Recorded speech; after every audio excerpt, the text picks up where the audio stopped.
आज सबसे पहले हमारे पार्टी की इस बैठक में उत्तर प्रदेश सरकार की कैबिनेट ने जो ऐतिहासिक निर्णय लिया है, जो अपना दल एस की लंबे समय से मांग रही है, आउटसोर्सिंग में आरक्षण की नियमावली के पालन के लिए एक व्यवस्था बनाने का हम उस निर्णय का स्वागत करते हैं, अभिनंदन करते हैं और हमें बहुत प्रसन्नता है कि अपना दल एस परिवार की इस बहुप्रतीक्षित मांग को स्वीकार किया गया है और आउटसोर्सिंग में अब आरक्षण के नियमों का पालन होगा और ख़ास तौर से जो वंचित समुदाय है उसको इसका लाभ मिलेगा। और इसके साथ ही हमें ये भी भरोसा है कि माननीय प्रधानमंत्री श्री नरेंद्र मोदी जी के नेतृत्व वाली एनडीए सरकार ने जो 11 साल में ट्रैक रिकॉर्ड कायम किया है, सामाजिक न्याय के हित से जुड़े हुए विषयों को हल करने का, हमें पूरा भरोसा है कि उसमें एक और कड़ी जोड़ते हुए जो अपना दल एस की एक मांग है कि भारत सरकार में अलग से एक पिछड़ा वर्ग कल्याण मंत्रालय गठित हो, ये मांग भी आने वाले समय में ज़रूर पूरी होगी और माननीय प्रधानमंत्री जी के नेतृत्व में ही पूरी होगी। और साथ ही जो हमारे ओबीसी समुदाय के क्रीमी लेयर की आय सीमा को बढ़ाने का विषय है, जिसे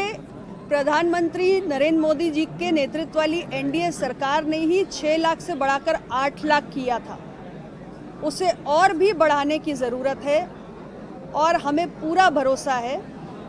कि ये भी आने वाले समय में ओबीसी क्रीमी लेयर की आय सीमा में संशोधन करके उसे 8 लाख से आगे बढ़ाकर 15 लाख तक ले जाने का काम भी एनडीए की सरकार में ही पूरा होगा। बिहार में जनसभा के दौरान देश के प्रधानमंत्री की स्वर्गीय मां के लिए अपशब्दों का प्रयोग हुआ, जिस पर आज प्रधानमंत्री ने अपनी प्रतिक्रिया जाहिर की। देखिए, मैं इस प्रकार की ओछी राजनीति की कड़े शब्दों में अपनी पार्टी की ओर से निंदा करती हूँ। ये भारत है, यहाँ माँ की पूजा की जाती है। हम सब किसी न किसी माँ की संतान है, माँ का दर्जा बहुत ऊंचा होता है और हम सब राजनीतिक दलों के नेताओं के वैचारिक मतभेद हो सकते हैं। विपक्ष का अधिकार है कि वो राष्ट्रहित के मसलों पर सरकार को घेरे, सवाल उठाए, कटघरे में खड़ा करे,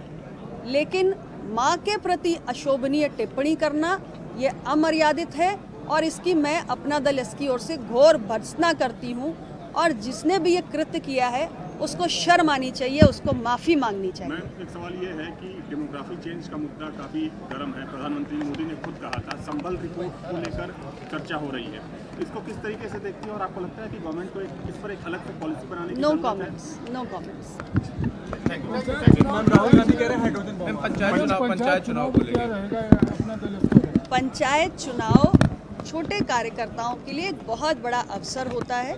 और हर पार्टी इसके लिए तैयारी करती है। हमारी पार्टी खास तौर से ग्रामीण इलाकों में हमारे कार्यकर्ता हैं जो पंचायत चुनाव में बढ़ चढ़कर भागीदारी करेंगे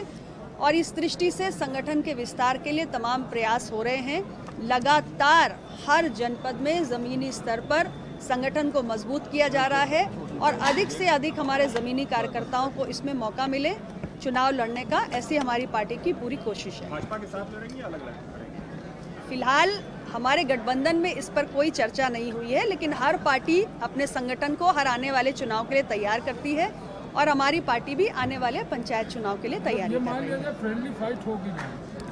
फिलहाल एनडीए परिवार में इस विषय को लेकर कोई चर्चा नहीं हुई है।